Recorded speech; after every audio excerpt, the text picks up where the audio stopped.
This is a lesson on All About Gouges, and this is an introduction to just how to identify the tools, what to look for in what brands are reliable, and I'm going to introduce you to just a basic beginner set of tools and how to identify them by numbers. So we're just going to go through a lot of information on just an introduction to the wonderful world of gouges.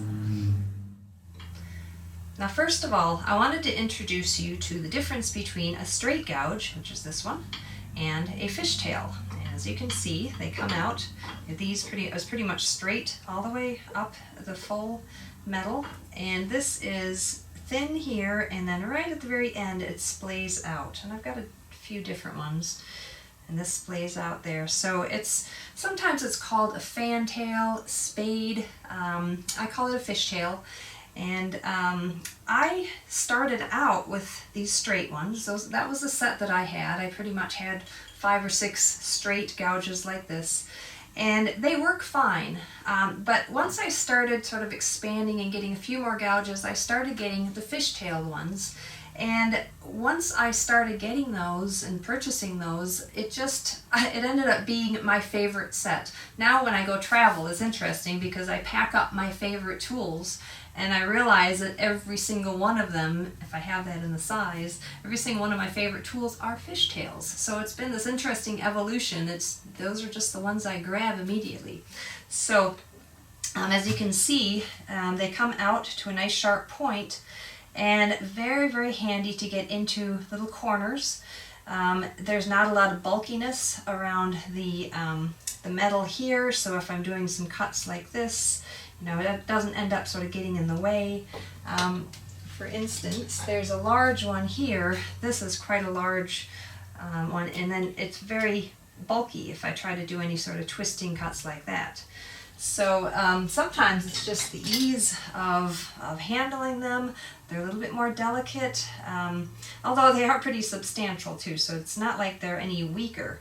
And one of the complaints or sort of the issues that people question about the fishtails is, well, after a couple times sharpening them, won't the actual width get narrower? And yes, the truth is, as the length gets shorter, the width of the blade gets narrower. But this tool in particular, this is my 314. I've had this for about 20 years now, maybe more. And when you sharpen them, unless you really have to grind metal off, you sharpen such a minute amount of a metal off the tip that it really is insignificant. And so when you're weighing up the sort of pros and cons of the straight and the fishtail, I wouldn't use that really as a reason not to get fishtails. Maybe after 100 years of carving, it may be a smaller one. But at that point, who cares? Just use it as a smaller one. I think the benefits outweigh that as an issue. So again, it's just a much nicer, I get into corners a lot nicer, easier with the fishtails. And anyway, that is my preference. However, they do end up getting a little bit more expensive, usually sometimes maybe 10 to 20% more expensive per tool. So that could be an issue also if you're on a budget, and the straight gouges work fine. Okay, so don't worry about that. They stay sharp, they hold a good edge, everything is pretty much the same in that way. It's just simply the areas that you might be able to get into are a little bit easier with the fishtails. Okay, I wanted to talk to you a little bit about the brands of tools. Now I've got several different ones here. This one is a Swiss made, you can barely see it, it's an old one, or Pfeil, P-F-E-I-L is the name, and that is a very good quality tool. This is an Ariu, this is a French brand, and this is Dastra. This is actually a newer Dastra, and this one is an older Dastra. The Dastra ones are the ones I originally purchased when I started. This is actually one of my original sets.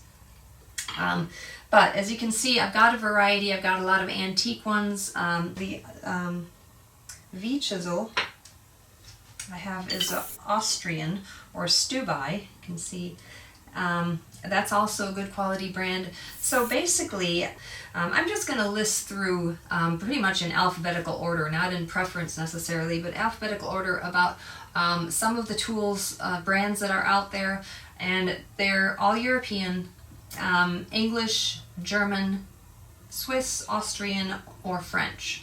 So we've got Ashley Isles, which is English, the Ariu, which is French, Dastra, German, Henry Taylor, which is English, and we've got Hirsch, which is German, we've got File, which is Swiss, Two Cherries, which I believe are German, yes, I believe so, and then there's Stubai, which are Austrian. Okay, so it seems like sort of German, Austrian, Swiss sort of cornered the market, but they really make very good quality tools. And then there's a few English brands too.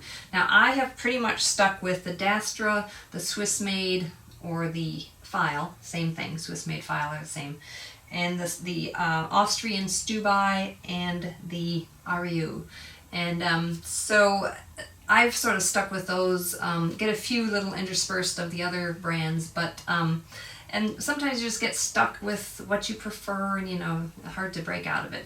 But all of those brands I have heard, and I've tested them either through students bringing them to class. I've been able to test them, and they're all very good quality and very reliable tools. So a lot to choose from, a lot to shop for, and they do slightly vary from brand to brand. The shapes of, like, you get one number and you try to match it to another number, and there's sometimes slight variations. So ideally, if you really, really wanted to just make sure everything was nice and organized and matching and all that, ideally you can stick with pretty much the same brand. But as you can see behind here, they're all over the place. And then you've got the antique tools, which, you can get unlimited ones with that. Going on eBay is very dangerous for me, so I stayed away from that. But the interesting thing is, my favorite set of tools ends up being no more than maybe, this is talking about any very complex project, no more than 10 to 15 gouges that I use. And which is interesting because, as you can see back there, I like tools. So I don't want to limit you to 10 to 15 because you can always buy more, and he or she with the most tools wins. He or she who dies with most tools wins, but I'm planning on using them a lot. But anyway, but that is the game, you can. Then the thing is, if you're using a lot of them and you get them dull, you just put them aside, and then you've got extra ones you can use in place. So that's another benefit of having a lot of tools. So anyway, feel free to shop. There's a lot out there. Now I wanted to show you how to identify the tools, and these are generally pretty straightforward across the board between all brands, except for a few little exceptions. So I'm just going to start. First of all, there's two numbers. The first number represents the curvature, and the second number represents the width in millimeters. I believe some of the English tools, I think it might be Ashley Isles, that represent them in actual inches, quarter inch, eighth inch, whatever. But I've never really used that very much. But most of them are millimeters, and they actually label them on the tools. So let me just show you from here. This is a number 3 6 millimeter, and this, it says number 3 there, and it does not say 6. So that part, I think on the actual, right there. But that's all faded because I use this a lot. And let's see here. We've got the RU for number 7/6, if you can see on the front there, number 7 curvature. Okay, looking at the curvature, and a 6mm. Okay, so that's pretty much how we're identifying them. So as the numbers start from number 1, it's a very flat chisel. Number 1, flat chisel, and then number 2, that's where some of the brands vary. Number 2 generally is a curved gouge that's just slightly more curved than a flat. All right, so then as the numbers increase from number 1 all the way to a number 11, the curvature increases. Sometimes the number 2 refers to a skew chisel, which is just a flat chisel with an angle on the blade. Okay, so that can get a little complicated when you're dealing with number 2s. But pretty much from number 3 all the way to a number 11 is similar.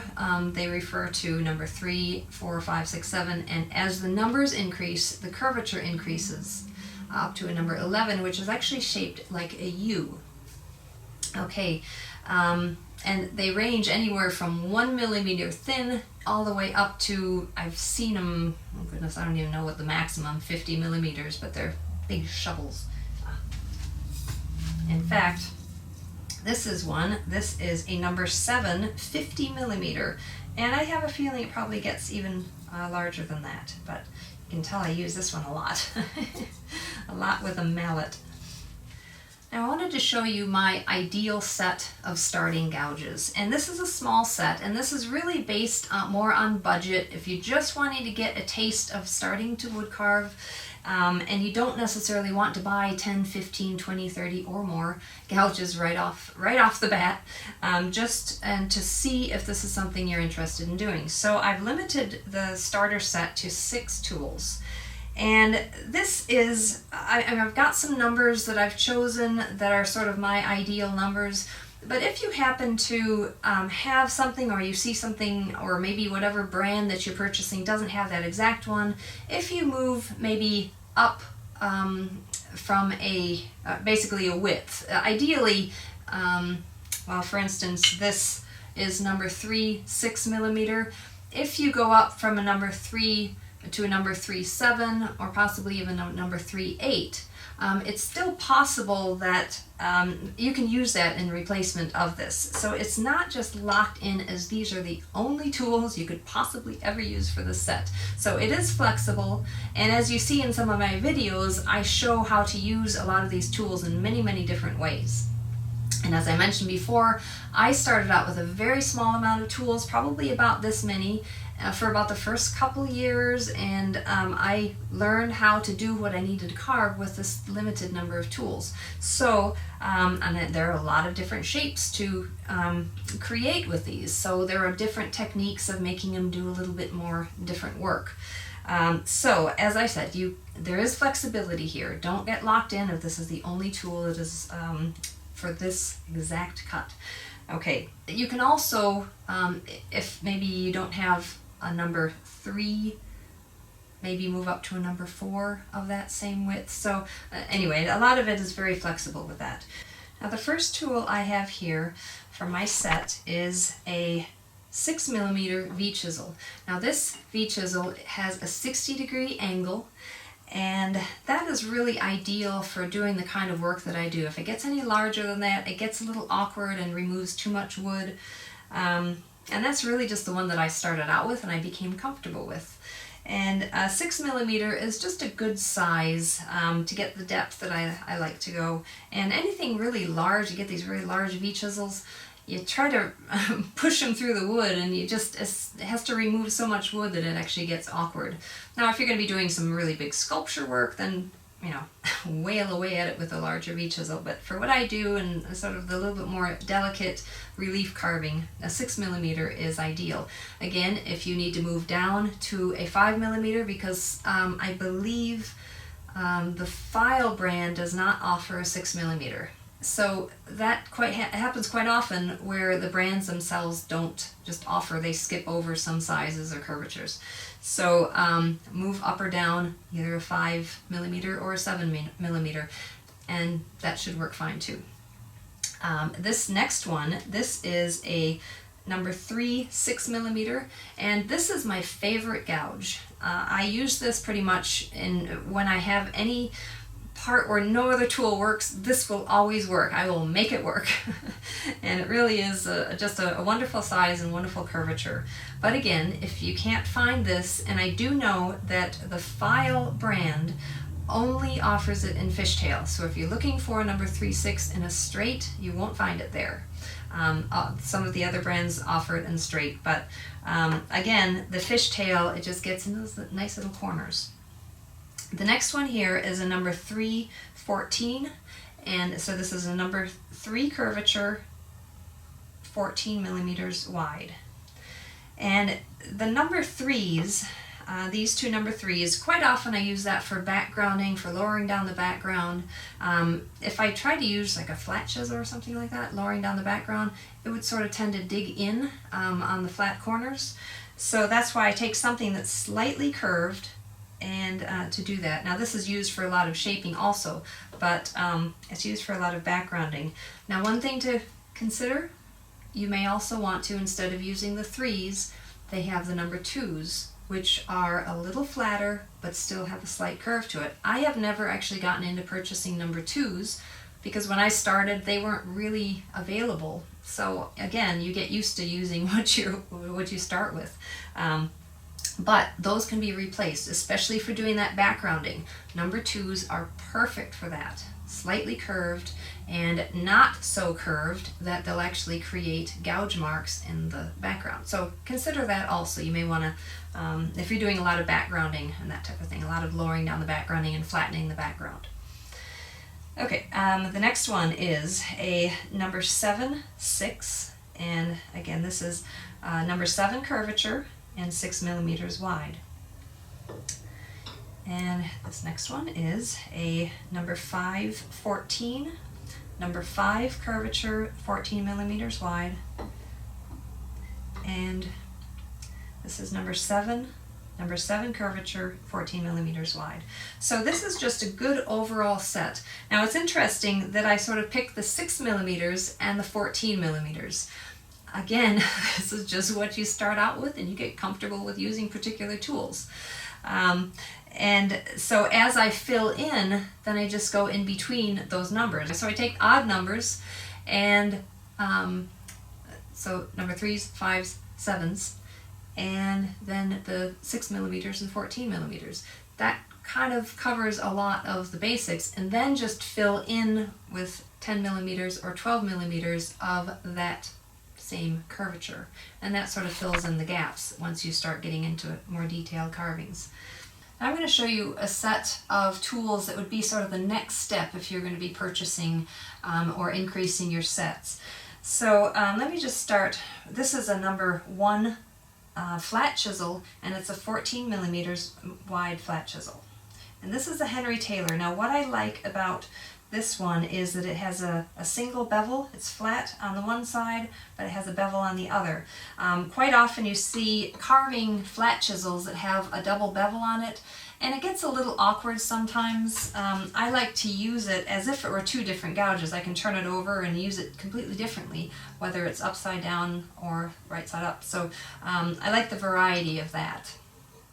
So yeah, if you can find it out there, I bought this quite a few years ago, so I don't know if Henry Taylor still offers the double or the single-sided bevel, but if you can find it, it makes a big difference. This is a number 3 3mm, number 3 curvature, 3mm wide, and this is just one of those little tiny ones that can fit into areas that get a little awkward. This is a larger number 3, number 3/18, again for doing a lot of that sort of lowering down the background and getting a surface leveled.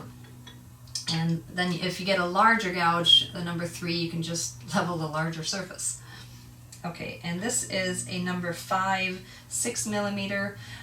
This is sometimes a little awkward to find. You might have to go up to a 5.5 or a 5.7, just depending on what is offered. And this is, I believe, once they get 6 millimeters or below. Sometimes they start limiting them in fishtail because obviously the whole fanning out gets to be limited if you have a very thin tool. There's not much room to make it fan.